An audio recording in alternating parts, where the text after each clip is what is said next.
नमस्कार दोस्तों, आज की इस शानदार विज्ञान क्लास में आपका स्वागत है। अगर आप railway, NTPC, group D, SSC, police या किसी भी कॉम्पिटिटिव एग्जाम की तैयारी कर रहे हैं तो आज का यह साइंस प्रैक्टिस सेट आपके लिए बहुत ही महत्वपूर्ण होने वाला है। इस वीडियो में हम करने वाले हैं महत्वपूर्ण विज्ञान प्रश्न, जो कि फिजिक्स, केमिस्ट्री और बायोलॉजी के प्रीवियस ईयर क्वेश्चन जो आपके एग्जाम के लिए महत्वपूर्ण रहेंगे। तो वीडियो को पूरा जरूर देखिएगा क्योंकि आज का हर प्रश्न आपकी परीक्षा के लिए बहुत ज्यादा महत्वपूर्ण है। तो चलिए शुरू करते हैं आज का धमाकेदार साइंस जी के सेट। देखते हैं पहला क्वेश्चन क्या पूछा है आपसे। पहला क्वेश्चन जो पूछा है वह पूछा ऑप्टिकल फाइबर प्रकाश किस सिद्धांत पर कार्य करता है। आपसे पूछा है कि ऑप्टिकल फाइबर प्रकाश के किस सिद्धांत पर कार्य करता है। बताइए राइट आंसर क्या हो जाएगा। राइट आंसर आप लोग मेरे साथ कमेंट बॉक्स में लिखते चलिए। बताइए इस प्रश्न का राइट आंसर क्या हो जाएगा। इसमें 20 प्रश्न हैं, आप लोग बताइएगा 20 में से आपके कितने क्वेश्चन सही हैं। बताइए इसका राइट आंसर क्या हो जाएगा। राइट आंसर हो जाएगा ऑप्शन डी, पूर्ण आंतरिक परावर्तन इस प्रश्न का राइट आंसर हो जाएगा। ऑप्शन डी इस प्रश्न का राइट आंसर हो जाएगा। ऑप्टिकल फाइबर पूर्ण आंतरिक परावर्तन के सिद्धांत पर कार्य करता है। इसमें प्रकाश संकेत बहुत कम ऊर्जा हानि के साथ लंबी दूरी तक भेजे जाते हैं। इसका उपयोग इंटरनेट, चिकित्सा और संचार प्रणाली में किया जाता है। ऑप्टिकल फाइबर बहुत पतले कांच या प्लास्टिक से बनाया जाता है। ये चीज ध्यान रखिएगा, दूरसंचार में इसका अत्यधिक उपयोग होता है। चलते हैं अगले प्रश्न की ओर, देखते हैं अगला प्रश्न क्या पूछा है आपसे। अगला प्रश्न जो पूछा है वह पूछा है द्रव की बूंद का संकुचित होकर न्यूनतम क्षेत्र घेरने की प्रवृत्ति का कारण क्या है। आपसे पूछा है कि द्रव की बूंद का संकुचित होकर न्यूनतम क्षेत्र घेरने की प्रवृत्ति का कारण क्या है। बताइए राइट आंसर क्या हो जाएगा। राइट आंसर कमेंट बॉक्स में लिख दीजिए। तो राइट आंसर जो हो जाएगा वो हो जाएगा ऑप्शन ए, पृष्ठ तनाव। पृष्ठ तनाव इस प्रश्न का राइट आंसर हो जाएगा। ऑप्शन ए इस प्रश्न का राइट आंसर हो जाएगा। पृष्ठ तनाव के कारण द्रव की बूंद न्यूनतम क्षेत्रफल घेरने की कोशिश करती है। इसी कारण पानी की बूंद गोलाकार दिखाई देती है। द्रव की सतह पर अणुओं के बीच आकर्षण बल पृष्ठ तनाव उत्पन्न करता है। साबुन मिलाने पर पृष्ठ तनाव कम हो जाता है। अब चलते हैं अगले प्रश्न को, देखते हैं अगला प्रश्न क्या पूछा है आपसे। अगला प्रश्न जो पूछा है वह पूछा एक पारसेक कितने प्रकाश वर्ष के बराबर होता है। आपसे पूछा है कि एक पारसेक जो है कितने प्रकाश वर्ष के बराबर होता है। बताइए राइट आंसर क्या हो जाएगा। राइट आंसर कमेंट बॉक्स में लिख दीजिए। तो राइट आंसर जो हो जाएगा वो हो जाएगा ऑप्शन बी, 3.26 प्रकाश वर्ष। ऑप्शन बी इस प्रश्न का राइट आंसर हो जाएगा। एक पारसेक लगभग 3.26 प्रकाश वर्ष के बराबर होता है। यह खगोलीय दूरियां मापने की इकाई है। तारों और आकाशगंगाओं के बीच दूरी मापने में इसका उपयोग किया जाता है। प्रकाश वर्ष वह दूरी है जो प्रकाश एक वर्ष में तय करता है। प्रकाश की चाल जो होता है वो मीटर इंटू सेकेंड होता है। एक लाइट ईयर जो होता है, एक लाइट ईयर सूर्य का निकटतम तारा कौन सा है, कमेंट बॉक्स में बताइएगा। और एक प्रकाश वर्ष बराबर क्या कितना होता है यह भी बताइएगा। अब चलते हैं अगले प्रश्न की ओर, देखते हैं अगला प्रश्न क्या पूछा है आपसे। अगला प्रश्न पूछा किस विटामिन को कैल्सीफेरॉल के नाम से जाना जाता है। आपसे पूछा है किस विटामिन को कैल्सीफेरॉल के नाम से जाना जाता है। बताइए इसका राइट आंसर क्या हो जाएगा। राइट आंसर कमेंट बॉक्स में लिख दीजिए। बताइए तो राइट आंसर जो हो जाएगा वो हो जाएगा option C, vitamin D. Vitamin D इस प्रश्न का राइट आंसर हो जाएगा। ऑप्शन सी इस प्रश्न का राइट आंसर हो जाएगा। विटामिन डी को कैल्सीफेरॉल कहा जाता है। इसका मुख्य कार्य हड्डियों और दांतों को मजबूत बनाना है। यह शरीर में कैल्शियम और फास्फोरस के अवशोषण में मदद करता है। इसकी कमी से जो रोग होता है वो रिकेटस होता है बच्चों में, और ऑस्टियोमलेशिया बड़ों में होता है। इसका मुख्य सूत्र जो है धूप है, मछली का तेल, अंडे की जर्दी, दूध है। चलिए विटामिन और उसके रासायनिक नाम एक बार आपको रिवीजन करा देते हैं। विटामिन ए इसका रासायनिक नाम होता है रेटिनॉल। विटामिन सी इसका रासायनिक नाम होता है एस्कॉर्बिक एसिड। विटामिन डी इसका रासायनिक नाम कैल्सीफेरॉल होता है, यह अभी हम लोग पढ़े हैं। विटामिन ई इसका रासायनिक नाम होता है टोकोफेरॉल। और विटामिन के इसका रासायनिक नाम क्या है आप लोग कमेंट बॉक्स में बताइएगा। अब चलते हैं अगले प्रश्न को, देखते हैं अगला प्रश्न क्या पूछा है आपसे। अगला प्रश्न पूछा रेफ्रिजरेटर में थर्मोस्टेट का मुख्य कार्य क्या है। आपसे पूछा है कि रेफ्रिजरेटर में थर्मोस्टेट का मुख्य कार्य क्या है। बताइए राइट आंसर क्या हो जाएगा। इंपॉर्टेंट प्रश्न है, बता दीजिए क्या होगा राइट आंसर, या पूछा गया प्रश्न है। तो राइट आंसर जो हो जाएगा वो हो जाएगा ऑप्शन सी। ऑप्शन सी इस प्रश्न का राइट आंसर हो जाएगा। एक समान तापमान बनाए रखना। ऑप्शन सी इस प्रश्न का राइट आंसर हो जाएगा। थर्मोस्टेट रेफ्रिजरेटर के अंदर तापमान को नियंत्रित करता है या आवश्यकता अनुसार कंप्रेसर को ऑन ऑफ करता है। इसका मुख्य कार्य एक समान तापमान बनाए रखना है। इससे बिजली की बचत भी होती होती है। रेफ्रिजरेटर उष्मा को बाहर निकालकर अंदर ठंडक पैदा करता है। रेफ्रिजरेट गैस का उपयोग शीतलन के लिए किया जाता है। अब चलते हैं अगले प्रश्न को देखते हैं। अगला प्रश्न क्या पूछा है आपसे। अगला प्रश्न जो पूछा है वह पूछा है एक्वारेजिया यानी कि अम्लराज में सांद्र HCl और सांद्र HNO3 का अनुपात क्या होता है। आपसे पूछा कि एक्वारेजिया यानी अम्लराज में सांद्र HCl और सांद्र HNO3 का अनुपात क्या होता है, बताइए क्या होगा राइट आंसर। तो राइट आंसर जो हो जाएगा वो हो जाएगा ऑप्शन बी, 3:1 होता है। ऑप्शन बी इस प्रश्न का राइट आंसर हो जाएगा। एक्वारेजिया यानी कि अम्लराज सांद्र HCl और सांद्र HNO3 का मिश्रण होता है। इसमें HCl और HNO3 का अनुपात 3:1 होता है। या सोना और प्लेटिनम जैसी धातुओं को भी घोल सकता है। एक्वारेजिया का अर्थ होता है रॉयल वाटर होता है। एक्वारेजिया अत्यधिक संक्षारक होता है। गोल्ड की बात करें तो गोल्ड का जो प्रतीक होता है AU होता है और प्लेटिनम का जो होता है PT होता है, यह भी ध्यान रखिएगा। चलते हैं अगले प्रश्न को देखते हैं। अगला प्रश्न क्या पूछा है आपसे। अगला प्रश्न जो पूछा है वह पूछा है जल की स्थायी कठोरता दूर करने के लिए किसका उपयोग किया जाता है, किसका प्रयोग किया जाता है। आपसे पूछा है कि जल की स्थायी कठोरता दूर करने के लिए किसका प्रयोग किया जाता है, बताइए राइट आंसर क्या हो जाएगा। तो राइट आंसर जो हो जाएगा वो हो जाएगा ऑप्शन सी, वॉशिंग सोडा का। ऑप्शन सी इस प्रश्न का राइट आंसर हो जाएगा। वॉशिंग सोडा का स्थायी कठोरता कैल्शियम और मैग्नीशियम के सल्फेट क्लोराइड के कारण होती है। इसे दूर करने के लिए वॉशिंग सोडा का प्रयोग किया जाता है। वॉशिंग सोडा कठोर जल को मृद बनाने में सहायक होता है। अस्थायी कठोरता उबालने से दूर की जाती है। हार्ड वाटर में साबुन से झाग कम बनता है। वॉशिंग सोडा सोडियम कार्बोनेट होते हैं। ब्लीचिंग पाउडर का उपयोग कीटाणुनाशक के रूप में होता है। अब चलते हैं अगले प्रश्न को देखते हैं। अगला प्रश्न क्या पूछा है आपसे। अगला प्रश्न पूछा किस अधातु में धात्विक चमक पाई जाती है। आपसे पूछा है किस अधातु में धात्विक चमक पाई जाती है, बताइए राइट आंसर क्या हो जाएगा। राइट आंसर कमेंट बॉक्स में लिख दीजिए, बताइए क्या हो जाएगा। तो राइट आंसर जो हो जाएगा वो हो जाएगा ऑप्शन सी, दोनों A और B में यानी कि ग्रेफाइट में भी और आयोडीन में भी। ग्रेफाइट और आयोडीन दोनों अधातु होते हैं, वे भी धात्विक चमक प्रदर्शित करते हैं। ग्रेफाइट विद्युत का सुचालक भी होता है। आयोडीन बैंगनी रंग की वाष्प बनाता है। ग्रेफाइट कार्बन का एक अपरूप है।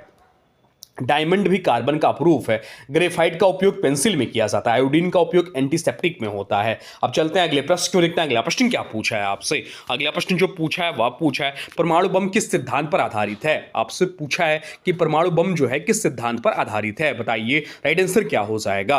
राइट आंसर कमेंट बॉक्स में लिख दीजिए, बताइए क्या होगा। तो राइट आंसर जो हो जाएगा वो हो जाएगा ऑप्शन डी, नाप के विखंडन पर। ऑप्शन डी इस प्रश्न का राइट आंसर हो जाएगा। परमाणु बम नाप के विखंडन के सिद्धांत पर करता है। इसमें भारी परमाणुओं का विभाजन कर अत्यधिक ऊर्जा उत्पन्न की जाती है। इस प्रक्रिया में श्रृंखला अपक्रिया होती है। यूरेनियम और प्लूटोनियम का उपयोग प्रमुख रूप से किया जाता है। न्यूक्लियर फ्यूजन जो होता है सूर्य की ऊर्जा का स्रोत है।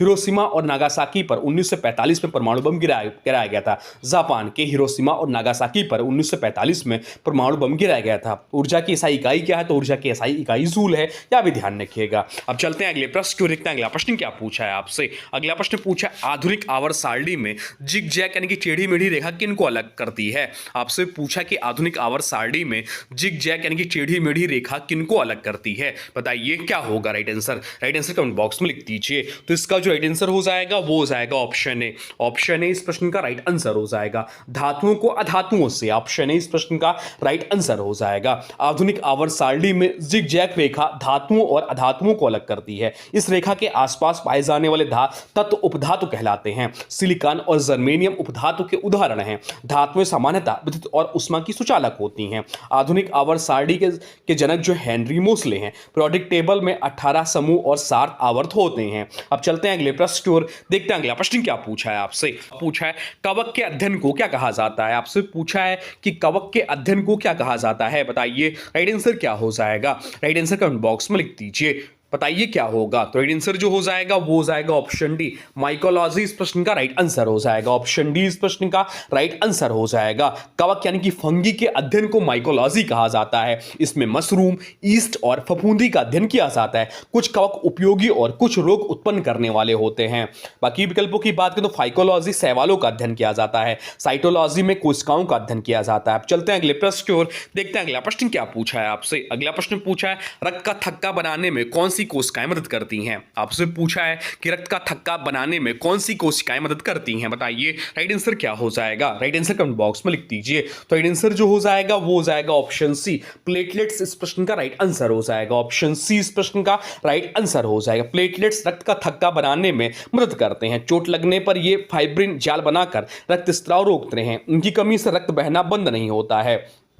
आरबीसी जो है ऑक्सीजन परिवहन करते हैं। डब्ल्यूबीसी रोग प्रतिरोधक क्षमता बढ़ाते हैं। चलते हैं अगले प्रश्न की ओर, देखते हैं अगला प्रश्न क्या पूछा है आपसे। अगला प्रश्न पूछा है प्रकाश संश्लेषण की दर किस रंग के प्रकाश में सबसे अधिक होती है? आपसे पूछा है कि प्रकाश संश्लेषण की दर किस रंग के प्रकाश में सबसे अधिक होती है? बताइए राइट आंसर क्या हो जाएगा? राइट आंसर कमेंट बॉक्स में लिख दीजिए। तो राइट आंसर जो हो जाएगा वो हो जाएगा ऑप्शन डी, लाल इस प्रश्न का राइट आंसर हो जाएगा। प्रकाश संश्लेषण की दर लाल प्रकाश में सबसे अधिक होती है। क्लोरोफिल लाल और नीले रंग के प्रकाश को अधिक अवशोषित करता है। हरे रंग का प्रकाश परावर्तित हो जाता है। पौधे हरे दिखाई देते हैं क्योंकि वे हरा प्रकाश परावर्तित करते हैं। प्रकाश संश्लेषण में सूर्य का प्रकाश आवश्यक है। अब चलते हैं अगले प्रश्न की ओर, देखते हैं अगला प्रश्न क्या पूछा है आपसे। अगला प्रश्न पूछा है मानव शरीर में पिट्यूटरी ग्रंथि कहां स्थित होती है? आपसे पूछा है कि मानव शरीर में पिट्यूटरी ग्रंथि कहां स्थित होती है? बताइए राइट आंसर क्या हो जाएगा? राइट आंसर कमेंट बॉक्स में लिख दीजिए। तो राइट आंसर जो हो जाएगा वो हो जाएगा ऑप्शन सी, मस्तिष्क में। ऑप्शन सी इस प्रश्न का राइट आंसर हो जाएगा।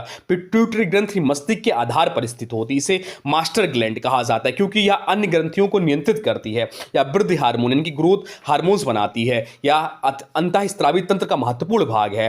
हाइपोथैलेमस से जुड़ी रहती है। अब चलते हैं अगले प्रश्न की ओर, देखते हैं अगला प्रश्न क्या पूछा है आपसे। अगला प्रश्न पूछा है आलू का कौन सा भाग खाया जाता है? आपसे पूछा है कि आलू का कौन सा भाग खाया जाता है? बताइए राइट आंसर क्या हो जाएगा? राइट आंसर कमेंट बॉक्स में लिख दीजिए। बताइए ऑप्शन ए जड़ सही है, बी तना सही है, सी फूल सही है या डी पत्ती सही है? तो राइट आंसर हो जाएगा ऑप्शन बी, तना इस प्रश्न का राइट आंसर हो जाएगा। आलू एक परिवर्तित भूमिगत तना है। इसके आंख वाले भाग से नए पौधे निकलती हैं। इसमें भोजन संग्रहित रहता है। अदरक भी परिवर्तित तना है। शकरकंद परिवर्तित जड़ है। अब चलते हैं अगले प्रश्न की ओर, देखते हैं अगला प्रश्न क्या पूछा है आपसे। अगला प्रश्न पूछा है गुरुत्वाकर्षण का सार्वभौमिक नियम किसने दिया था? आपसे पूछा है कि गुरुत्वाकर्षण का सार्वभौमिक नियम किसने दिया था? बताइए राइट आंसर क्या हो जाएगा? राइट आंसर कमेंट बॉक्स में लिख दीजिए। तो इस प्रश्न का जो राइट आंसर हो जाएगा वो हो जाएगा ऑप्शन बी। ऑप्शन बी इस प्रश्न का राइट आंसर हो जाएगा।